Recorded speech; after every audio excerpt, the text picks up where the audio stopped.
Hey, fourth grade. So today we read about women's rights for social studies. And we actually finished early and got to play a little bit of a game. So that was fun. I was really proud of the kids for keeping it together and answering questions and reading and just being able to get through everything and still have a couple minutes left so that we could enjoy our time together before having to get off. So I'm going to read women's rights and we'll go over the answers.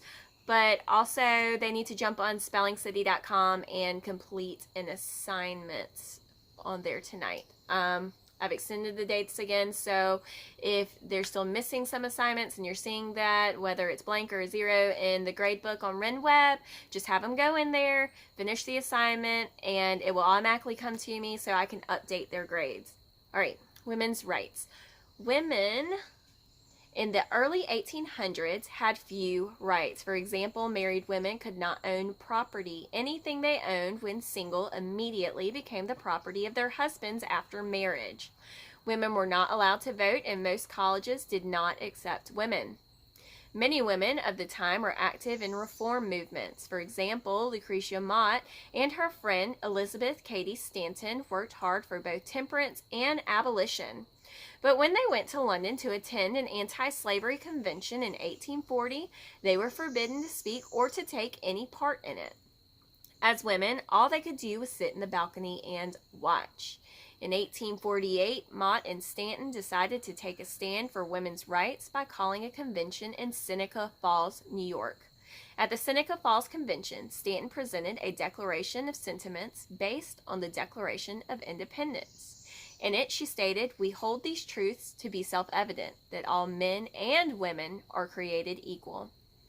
Both women and men at the convention went on to debate a series of resolutions or statements of the rights women should have. At the end, 68 women and 32 men signed the declaration.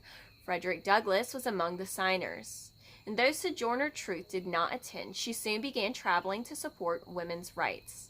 Much of the press attacked the convention. One newspaper said, "A woman is a nobody," and many others claimed women were unfit for citizenship. But Stanton was pleased that the press at least reported on the convention. "Imagine the publicity given to our ideas," she said. "It will start women thinking, and men too."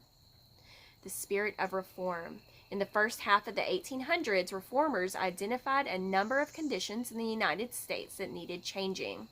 In addition to slavery and the unequal treatment of women, these included a poor educational system, very bad living conditions in prisons, and the terrible treatment of mentally ill people.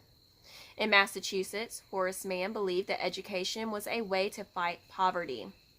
Education, he said, could produce intelligent and practical men who would not remain poor. So Mann led the way in expanding public education. He got the school year in Massachusetts extended to at least 6 months. He also established more high schools and improved teacher training.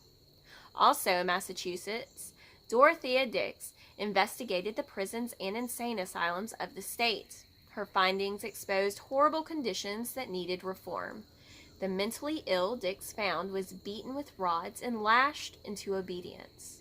Few reforms came quickly. Many would take decades to accomplish.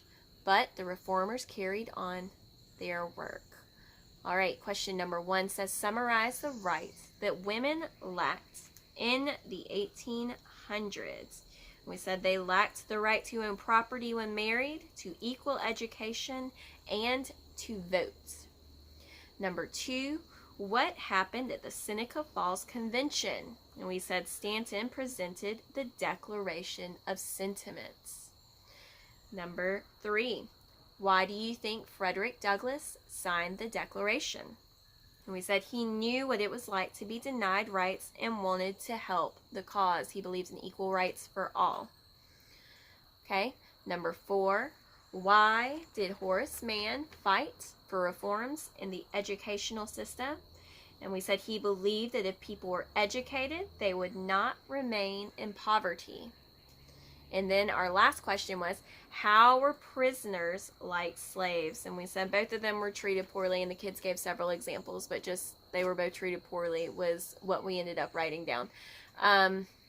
Okay, guys, so don't forget spellingcity.com, get those assignments in and done. That was our last lesson in social studies. So we will spend the day on Monday reviewing, and then on Wednesday we will take our test. That should be coming from Ms. Kotraba in the next day or so.